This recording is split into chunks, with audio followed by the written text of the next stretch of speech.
Hello amis de livres, bienvenue dans mon nouvel atelier d'écriture. J'espère que tu vas bien, que tu as la pêche. Alors aujourd'hui nous allons parler d'une chose très simple, mais néanmoins très importante. Et je vais commencer par te poser une question. Je sais, je suis chiant. Par quoi commences-tu pour écrire un livre ?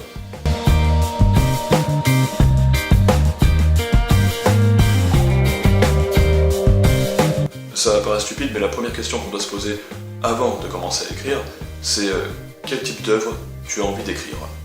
Est-ce que c'est une nouvelle ? Est-ce que c'est un roman ? Puis, deuxième question, quel sera le genre de ton livre ? Ça te paraît idiot les questions que je te pose ? Dans ce cas, laisse-moi te préciser une chose. Les éditeurs, si tu veux que tes ouvrages soient publiés bien sûr, n'aiment pas tellement le mélange des genres, sauf peut-être un genre en particulier, la science fantasy. Bon, j'y reviendrai dans de prochaines vidéos. Et encore moins les textes qui oscillent entre romans et nouvelles, contes ou...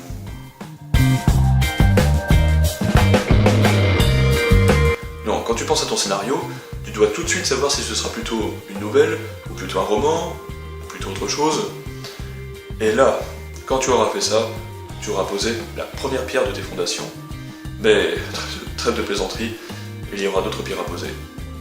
Et la pierre suivante, justement, le genre. Prends bien le temps de le choisir.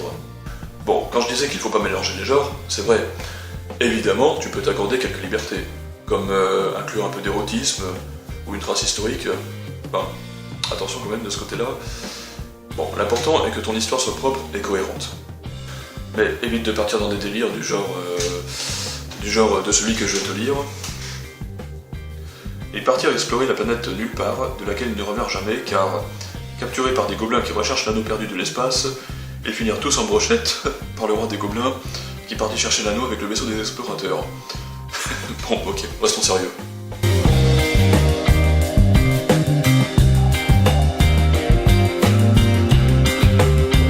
Nous en arrivons au stade du résumé. Ah, le résumé. Il faut bien que tu comprennes que c'est un passage obligé, puisque c'est l'architecture de ton roman. Eh oui, car tu dois le rédiger en incluant aussi bien le début de ton roman que la fin. Il faut que tu imagines ton roman comme ça. Bon, là je reprends ce que m'a raconté une romancière quand j'écrivais mon premier roman. Selon elle, un roman c'est comme une flèche qui ne dérive pas de sa trajectoire pour atteindre sa cible. C'est la meilleure interprétation que j'ai eue d'un roman. Le début, c'est quand l'archer tire sa flèche. Les péripéties, c'est la trajectoire de la flèche, et puis la fin, c'est quand la flèche atteint sa cible. Bon, les péripéties, c'est la trajectoire, oui et non. Les péripéties sont constituées des rebondissements de l'histoire. On a du mal à imaginer une histoire qui coule de source, comme ça, de manière linéaire. Tu peux aussi imaginer ton histoire de cette façon-là. Un marcheur qui part de chez lui, le début donc. Il traverse forêt, montagne, désert, par tous les temps. Ça, ce sont les rebondissements. Donc les péripéties, et le point d'arrivée, le chalet, le village, bref, ce que tu veux, la fin donc. Un petit conseil, construis-toi ta propre métaphore. Ton histoire, par la suite, te ressemblera davantage. Elle sera plus authentique.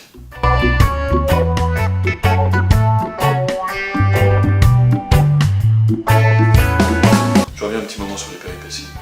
Quand tu rédiges ton résumé, te prends pas la tête avec ça, ok ? Si t'as pas trop d'idées pour les péripéties, c'est pas grave. T'es pas obligé d'être précis pour les péripéties dans ton résumé. Là où il faut être précis, c'est sur le début et la fin de l'histoire. Perso, j'ai écrit mon premier roman comme ça, en rédigeant le résumé qui raconte le début et la fin du roman. Alors que pour mon deuxième roman de fantasy, celui-là, j'ai rédigé un peu comme ça venait, comme ça au fur et à mesure. Tu trouveras un extrait du roman fantasy que je sortirai bientôt dans la description de la vidéo. Si ça t'intéresse bien sûr. Il y a des avantages et des inconvénients dans les deux cas. En écrivant comme ça venait, je me suis rendu compte que le style était plus fluide, plus linéaire, plus spontané. Par contre, le scénario était moins cohérent.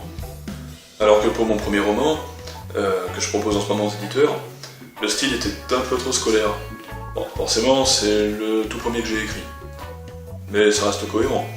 Même si l'histoire est compliquée, tout est finement pensé, si je puis dire.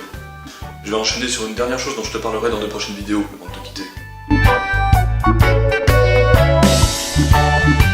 À partir partir du résumé, même si t'as pas encore commencé ton brouillon, tu peux déjà déceler les recherches que tu vas effectuer.